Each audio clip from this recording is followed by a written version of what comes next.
Bugun men sizga yangi qonun bo'yicha juda muhim masalani tushuntiraman. Bu mavzu faqat tadbirkorlar yoki yuristlarga emas, oddiy fuqaroga ham, ishchiga ham, uy egasiga ham, qarz olgan odamga ham. Hujjat bilan ish qiladigan har bir insonga tegishli. Eng katta muammo shundaki, ko'pchilik qonun o'zgarganini kech biladi.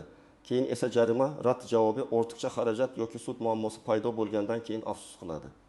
Shuning uchun hozir aytadigan ma'lumotlarimni oxirigacha eshiting. Kanalga hoziroq obuna bo'ling. Videoga like bosing. Chunki bunday huquqiy ogohlantirishlar vaqtida yetib borsa, ko'p odam o'zini katta muammodan asrab qoladi. Avvalo, men masalani oddiy qilib tushuntiraman. Yangi qonunning asosiy maqsadi tartibni kuchaytirish, mas'uliyatni aniq belgilash va fuqarolar bilan tashkilotlar o'rtasidagi munosabatlarda og'zaki kelishdik. Keyin hal qilamiz. Hujjat shart emas degan odatlarni kamaytirishdir. Oldin ko'p holatda odamlar ariza yozmasdan yurardi, shartnoma qilmasdan pul berardi, ishga kirganda buyruq yoki mehnat shartnomasini talab qilmasdi, qarz berganda tilxat olmaydi. Xizmat ko'rsatganda chek yoki dalolatnoma rasmiylashtirmasdi. Natijada nizo chiqqanda kim haq, kim nohaq ekani isbotlash juda qiyin bo'lardi. Endi esa qonuniy tartiblar aniqroq bo'lyapti. Hujjat, muddat, javobgarlik, elektron iz va rasmiy murojaatning ahamiyati yanada oshmoqda.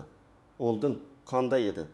Masalan, fuqaro biror tashkilotga murojaat qilsa, ertaga keling, bo'shliq yo'q, hujjat yetishmayapti. Telefon qilib qo'yamiz degan gaplar bilan haftalab yurishim mumkin edi. Ko'pincha ariza ro'yxatga olinmagan bo'lsa, odam keyin men murojaat qilgan edim deb isbotlay olmasdi. Yoki fuqaro ustaga uy ta'miri uchun 10 million so'm bergan bo'lsa, lekin shartnoma bo'lmasa, usta ishni tashlab ketganda pulni qaytarish qiyinlashardi. Yoki ishchi bir oy ishlagan, lekin mehnat shartnomasi tuzilmagan. Keyin ish beruvchi sen bizda ishlamagansan desa, ishchi maoshini talab qilishda qiynalardi. Mana shu kabi holatlar yangi tartiblarning nega kerakligini ko'rsatadi. Endi nima o'zgaryapti? Eng muhim o'zgarish shuki, rasmiylik va isbot masalasi birinchi o'ringa chiqmoqda. Men buni oddiy tilda aytaman. Kimda hujjat bo'lsa, kimda dalil bo'lsa, kim muddatni o'tkazib yubormasa, o'sha o'z huquqini himoya qilishda kuchliroq bo'ladi. Qonun fuqaroga ham imkon beradi, lekin shu bilan birga fuqarodan ham mas'uliyat talab qiladi. Bilmagan edim degan gap ko'p vaziyatda javobgarlikdan ozod qilmaydi. Ayniqsa pul, mulk, ijara, kredit, aliment, jarima, tadbirkorlik va davlat xizmatlari bilan bog'liq masalalarda har bir harakatni rasmiylashtirish juda muhim bo'lib qoldi. Birinchi navbatda kimlar e'tiborli bo'lishi kerak? Men buni bir nechta guruhga bo'lib tushuntiraman. Birinchi guruh qarz beradigan yoki qarz oladigan odamlar. Masalan, siz qarindoshingizga 5 million so'm berdingiz, bir oyda qaytaraman dedi. Agar tilxat bo'lmasa, pul o'tkazmasi izohi yozilmagan bo'lsa, guvohlar bo'lmasa, keyin bu pul qarzmi, sovg'ami, shariklik pulimi, avansmi isbotlash qiyin bo'ladi. Endi har qanday pul munosabatida kamida yozma tilxat, sanasi, summa, raqam va so'z bilan qaytarish muddati, taraflarning pasport ma'lumotlari bo'lishi kerak. Yana yaxshisi, pul bank orqali o'tkazilsa va izoh qismiga qarz sifatida deb yozilsa, keyin dalil kuchliroq bo'ladi. Ikkinchi guruh uy-joy ijaraga beradiganlar va ijarada turadiganlar. Oddiy misol, bir oila oyiga 3 million so'mdan kvartira ijaraga oldi.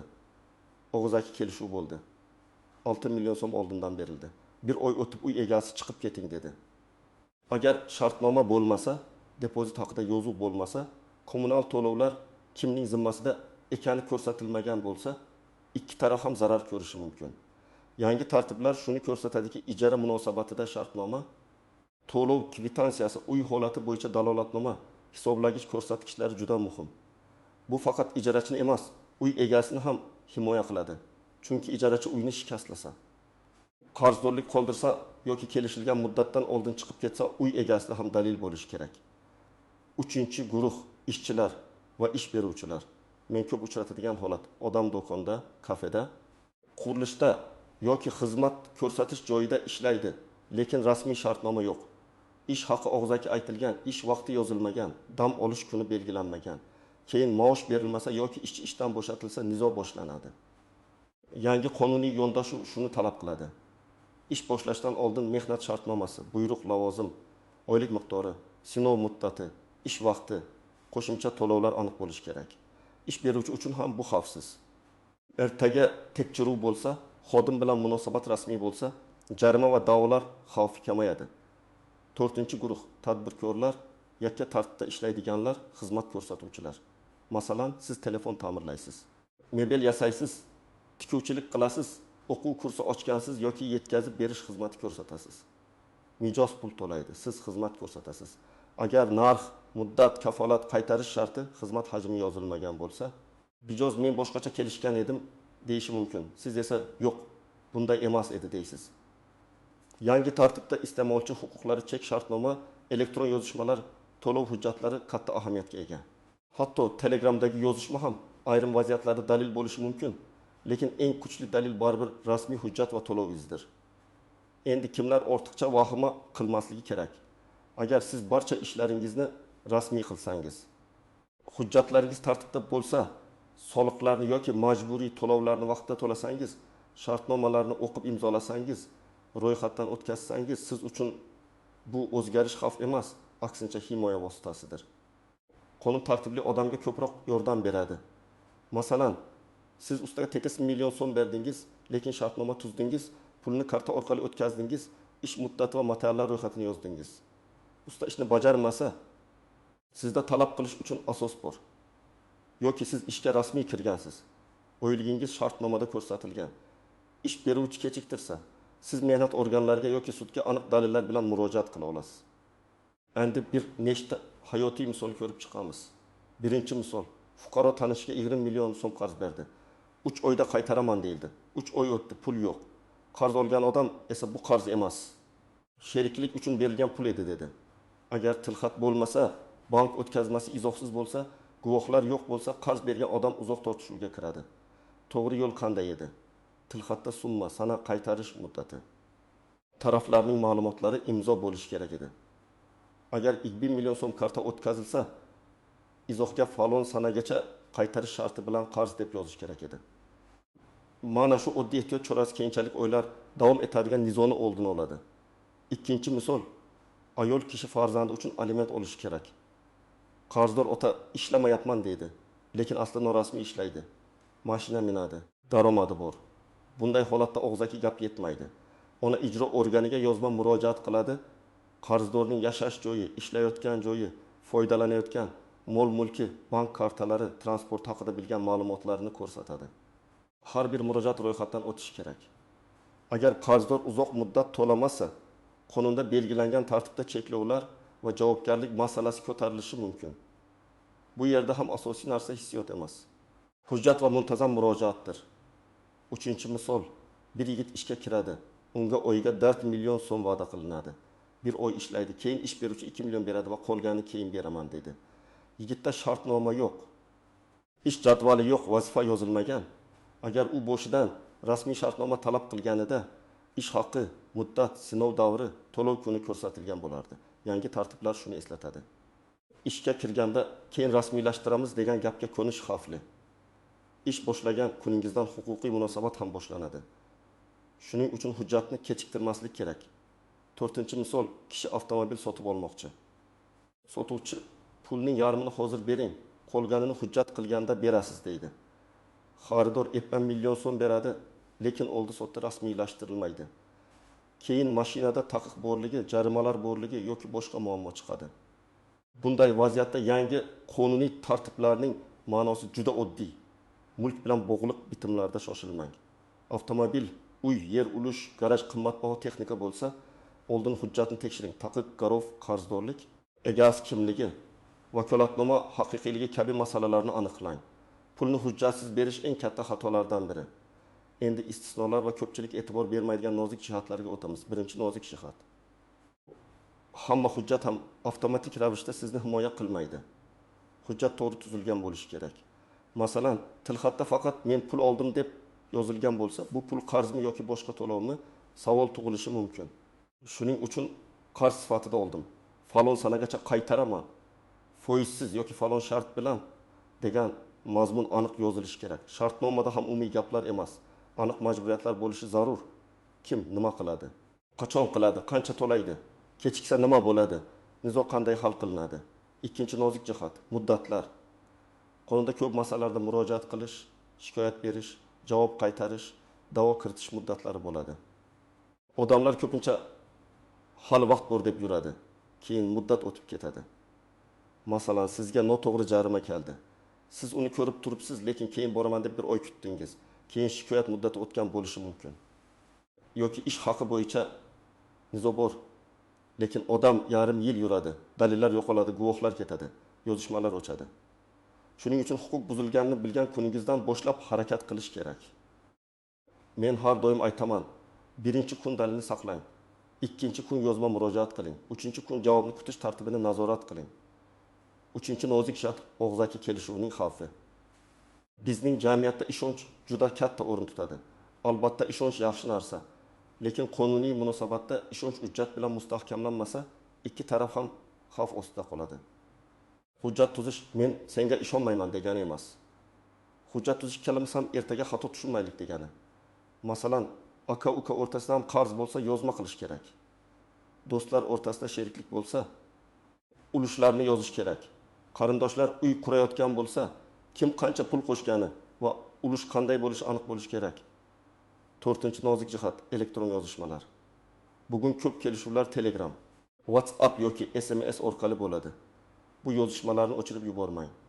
Pul yuborganingizdan keyin screenshot qiling, chekni saqlang. Suhbatda kelishilgan narx va muddatni aniq yozdirib oling. Lekin shuni ham biling. Faqat screenshot har doim yetarli bo'lmasligi mumkin. Chunki screenshotga e'tiroz bildirilishi, akkaunt kimga tegishli ekani bo'yicha savol tug'ilishi mumkin. Shuning uchun muhim summalarda rasmiy shartnoma, notarial tasdiq yoki bank to'lovi bilan mustahkamlash kerak. 5-nozik jihat imzo qo'yishdan oldin o'qish. Juda ko'p odam shartnomani o'qimasdan imzo qo'yadi. Bank krediti, mikroqarz, ijara, oldi-sotdi, xizmat ko'rsatish, kafolat bo'lib to'lash shartnomalarida kichik yozuvlar juda muhim bo'lishi mumkin. Masalan, mahsulot narxi 6 million so'm, bo'lib to'lash bilan 9 millionga chiqishi mumkin. Kechiktirish jarimasi har kuni hisoblanishi mumkin. Kafolat faqat ayrim qismlarga tegishli bo'lishi mumkin. Shuning uchun men tavsiya qilaman, shartnoma berishsa, kamida to'lov summasi, muddat, jarima, bekor qilish sharti, qaytarish tartibi, kafolat. Taraflarning javobgarligi bo'limlarini albatta o'qing. Endi amaliy maslahatlar. Birinchi qadam, hujjatlaringizni tartibga keltiring. Pasport yoki ID karta, doimiy yoki vaqtincha ro'yxat, nikoh, tug'ilganlik, mulk hujjatlari. Avtomobil hujjatlari, mehnat shartnomasi, kredit shartnomalari, ijara shartnomasi, soliq yoki to'lov kvitansiyalari alohida papkada tursin. Elektron nusxasini ham saqlang. Telefoningizda surat qilib qo'yish mumkin. Lekin muhim hujjatlarni bulut xotira yoki fleshkada ham saqlagan ma'qul. Hujjat yo'qolsa muammoni hal qilish cho'ziladi.